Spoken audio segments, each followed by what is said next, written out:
So I was born in Winchester, Virginia, grew up in a Christian home.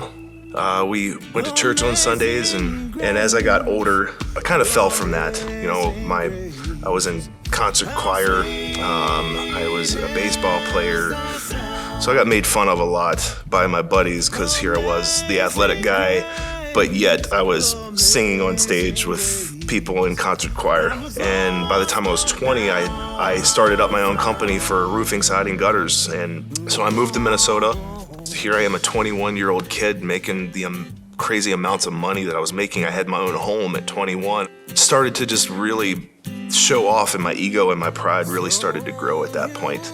I wanted to please people. I wanted people to like me. And so social gatherings became revolved at happy hours, drinking more and more, constantly drinking, adding in a little dab of a drug or two that I had never done before. In 2006, I married my wife. She had no idea that I was using the amount that I was.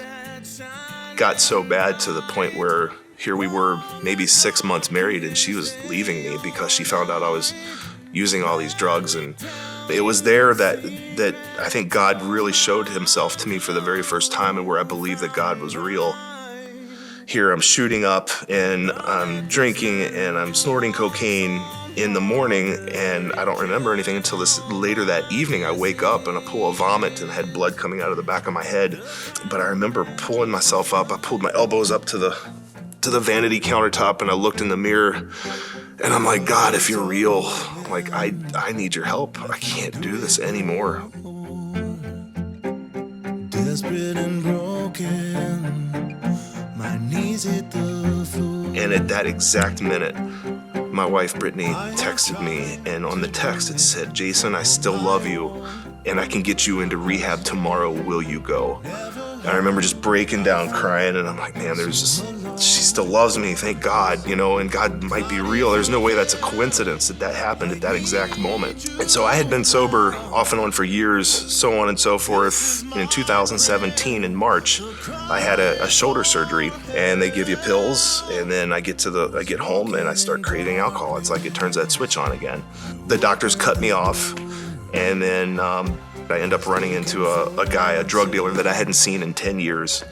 And he's like, hey, if you need anything, let me know. I still got whatever you need. I'm like, no, I'd better not, but give me your phone number and we'll go have coffee sometime. And within 24 hours, I'm calling him and I'm buying drugs from him. My wife was in Vegas with a couple friends, and I was watching the kids. I remember mixing myself a drink. I'd popped a pill, and I was walking into my office, and I don't remember anything after that. 6 days later, I wake up in the hospital from a drug overdose and seizure.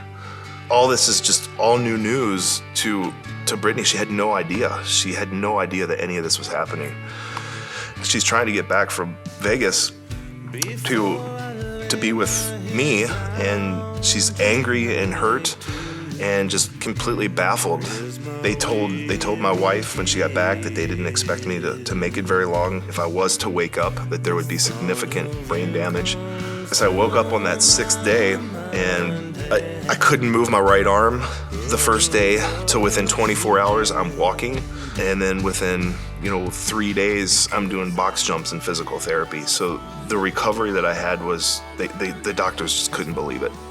But I'm not allowed to go back home. I have to go to a treatment place. And so my wife and I were able to find a place called Redemption House that is a Christ-based addiction and recovery place. And their motto is, we worship our way out of addiction. Within the first 2 weeks, they were able to dissect, the things that I cherished more than God, which were, my pride, my ego, my need for control. And when those weren't fulfilled, a drink or a drug would fill that void that they weren't satisfying. Jesus was first and foremost that needed to be put in my heart. So I had to surrender to everything else and make sure that Jesus has to be number one. And I still have to do that every day. And what I feel I'm being called to do is, if the music can be a platform for me to go and share my story and share the gospel through my testimony, then by all means I'll do it. The songs that I write about are coming straight from a center. And how can I relay that to other people that don't necessarily listen to Christian music, but how can I get that point across of what God has done for me or what God's plan is potentially for them? I'm being used by God right now. Here I am, this drug addict, alcoholic, control, pride, ego guy that got completely broken, and now here I am writing Christian music. There's no way that God's done yet. Like, this is all like just coming to like be a whole new chapter of my life. I'm a home builder, and now there's this like Christian music part of my life that's happening, and I feel really drawn to be able to share that. Each individual person out there has their own story. Everybody has a story, and that's what I'm hoping some of these songs, whether it's the pain or the love or the happiness that is in these songs, I want people to see the hope in Christ. Glory, hallelujah. Get your hallelujah on. Glory,